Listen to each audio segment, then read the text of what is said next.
All right, let's dive into Numbers chapter 10. We are talking about the Great Departure. We're going to break down this absolutely epic moment when an entire nation finally leaves Mount Sinai. My goal here is to walk through it verse by verse and build a story so clear you'll feel like you were actually there. So let's get into it. I mean, just think about that for a second. How in the world do you organize an entire nation to move through a desert? We're talking millions of people, all their animals, and a portable temple through a vast, unforgiving wilderness. It's a logistical nightmare, right? Well, this chapter gives us God's very specific, very practical answer. So, where does the solution begin? Communication. Before anyone takes a single step, God gives Moses a way to give commands to everyone, all at once, and it all starts with the sound of silver trumpets. We kick things off in verses 1 and 2. God's instruction to Moses is crystal clear. Make 2 silver trumpets. Now picture this. Imagine a silversmith taking one single solid piece of silver and hammering it out, carefully shaping it into 2 perfect gleaming instruments. These aren't for some royal fanfare. No, these are basically the command and control system for the whole nation. And listen to how specific these signals were. Verse 3. When both trumpets are blown together, that's the signal for everybody, the entire nation, to gather at the tabernacle. Verse 4, but if only one trumpet sounds, that's a different call. It means only the leaders, the heads of the tribes, are to assemble. Then in verse 5, you get a sharp, urgent blast. That means advance, and the camps on the east side, led by the tribe of Judah, start moving. Verse 6, a second blast goes out, and now it's the southern camps, Reuben's division, that begin their march. Every single sound had a very precise meaning. Verse 7 makes it even clearer by telling us about the type of sound. To gather people together, it was a long, steady blow. But to get them to march, that was a sharp, piercing blast. Think of it like the difference between a dinner bell and a fire alarm. One is a gentle summons, the other is let's go now. And verse 8 is crucial. Only the priests, the sons of Aaron, were allowed to blow these trumpets. This was a sacred duty, and it was theirs forever. But these trumpets weren't just for moving camp. Verse 9 shows us their role in war. If the Israelites were attacked, the priests would sound an alarm, a desperate, piercing cry for God's help. It was a prayer in sound form, saying, God, remember us, save us. Then, verse 10 shows us the complete opposite. In times of joy, during festivals and celebrations, the trumpets were blown over the offerings. This wasn't a cry for help. It was a sound of pure gratitude, a joyful reminder of God's goodness. Okay, so the communication system is set up. Everyone knows the signals. They've been camped at the foot of Mount Sinai for about a year. And now, the moment everyone has been waiting for finally arrives. The great journey begins. Verse 11 gives us the exact date, almost like a ship's log, the second year, second month, 20th day since they left Egypt.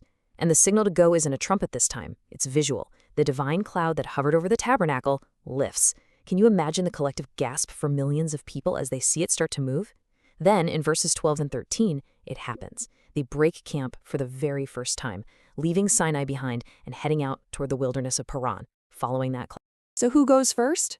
Verses 14 through 16 tell us it's the division of Judah. Picture their massive standard, their banner, probably a lion, being raised high, catching the desert wind. They are the vanguard, the tip of the spear, this huge formation of people leading the entire nation into the great unknown. Now, right after Judah's division moves out, verse 17 tells us the tabernacle itself is taken down. The Levite families of Gershon and Merari carry all the heavy curtains and structural parts. Then, after another division moves, verse 21 tells us the Kohathites set out, carrying the most sacred objects of all, the Ark of the Covenant, the golden lampstand, all carefully veiled. They're placed right in the heart of this massive convoy. Following them, as we see in verses 18 through 20, is the standard of Reuben's camp. Just imagine another massive wave of people and livestock. Then, after the holy items have passed by, verses 22 through 24 tell us the standard of Ephraim's camp moves out.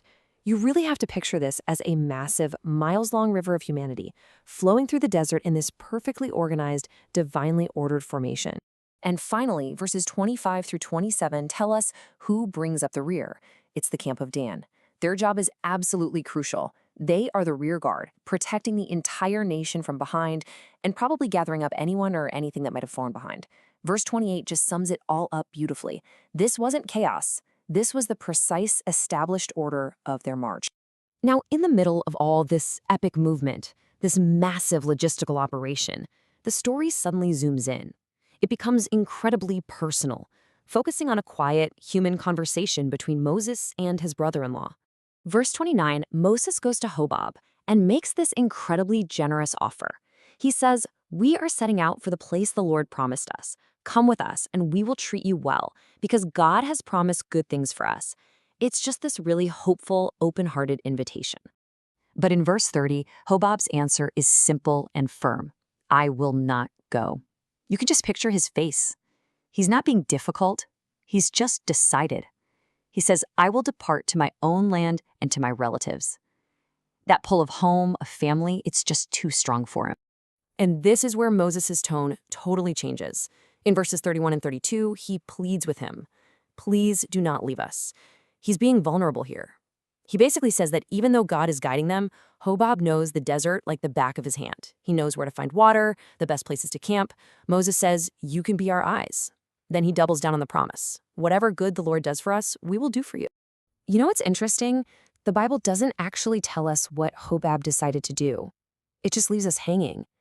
Instead, the focus shifts right back to the two divine guides that are leading this whole journey, and the powerful prayers that started and ended every single day of travel.